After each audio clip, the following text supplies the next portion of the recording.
In this podcast episode, Dr. Mark Burhenne, a prominent dentist and advocate for public health, delves into the controversial topic of fluoride in drinking water.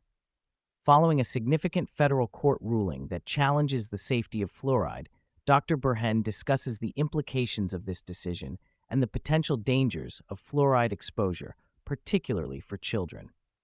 The federal court's ruling mandates the Environmental Protection Agency to revisit its fluoride standards, a move that Dr. Burhenne views as a long overdue acknowledgement of the growing body of research indicating that fluoride may be harmful to neurological health. He emphasizes that for over 75 years, fluoride has been considered a public health success, primarily for its role in preventing dental decay.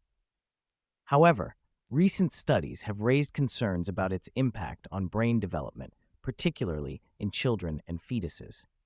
Dr. Burhenne argues that the potential risks of fluoride exposure, including lowered IQ and other neurological issues, far outweigh its purported benefits for dental health.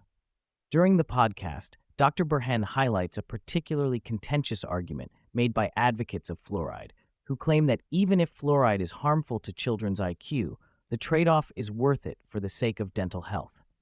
This perspective, he argues, is fundamentally flawed. He points out that while fluoride may have some efficacy in preventing cavities, the evidence supporting its ingestion is shaky at best. Many communities that do not fluoridate their water have similar rates of dental decay as those that do, suggesting that dietary factors play a more significant role in oral health. Dr. Burhenne also references a poorly conducted Spanish study that claimed fluoride could increase IQ, which was ultimately retracted. This incident illustrates the desperation of some proponents of fluoride who cling to any evidence that supports their position, even if it lacks scientific rigor. One of the critical points raised in the podcast is the cumulative exposure to fluoride that children face. Dr. Burhenne explains that fluoride is not only present in drinking water, but also in various food products, baby formulas, and even dental treatments. This total exposure can lead to significant health risks, particularly during critical periods of brain development. He urges parents to be vigilant about the sources of fluoride in their children's diets and to consider filtering their water to minimize exposure. Dr. Burhenne expresses concern about the role of public health organizations, such as the American Dental Association, ADA, in perpetuating the narrative that fluoride is safe and effective. He argues that these organizations have become entrenched in their positions, often ignoring emerging research that contradicts their long-held beliefs. This tribalism, he suggests, can hinder progress in public health and prevent necessary changes to policies regarding fluoride use. The discussion also touches on the broader implications of the court ruling, which Dr. Burhenne views as a potential catalyst for addressing other environmental toxins. He notes that this case marks a significant moment in which citizens successfully challenged a government agency, paving the way for future lawsuits against corporations and government entities that may be contributing to public health crises through environmental pollution.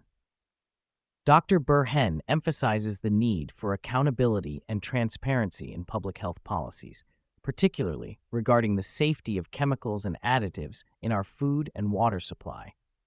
He believes that as awareness of these issues grows, more individuals will demand change and seek to protect their health and the health of future generations. As the conversation shifts back to the impact of fluoride on children, Dr. Burhenne stresses the importance of proactive measures that parents can take to safeguard their children's health. He recommends that expectant mothers and parents of young children be particularly cautious about fluoride exposure, as it can have lasting effects on brain development. This includes filtering drinking water, avoiding fluoridated dental treatments, and being mindful of fluoride-containing products. Dr. Burhenne also highlights the importance of maintaining good oral health through diet and lifestyle choices, rather than relying solely on fluoride treatments. He advocates for a holistic approach to dental care that prioritizes overall health and well-being. In light of the concerns surrounding fluoride, Dr. Burhenne has developed a toothpaste that utilizes hydroxyapatite, a natural mineral that mimics the structure of teeth and has been shown to be effective in preventing cavities without the risks associated with fluoride. He encourages listeners to consider alternatives to fluoride toothpaste and to be proactive in seeking out products that prioritize safety and efficacy. The podcast concludes with a call to action for listeners to educate themselves about the potential dangers of fluoride and to advocate for change in public health policies. Dr. Burhenne emphasizes the importance of being informed consumers and making choices that prioritize health, particularly for children.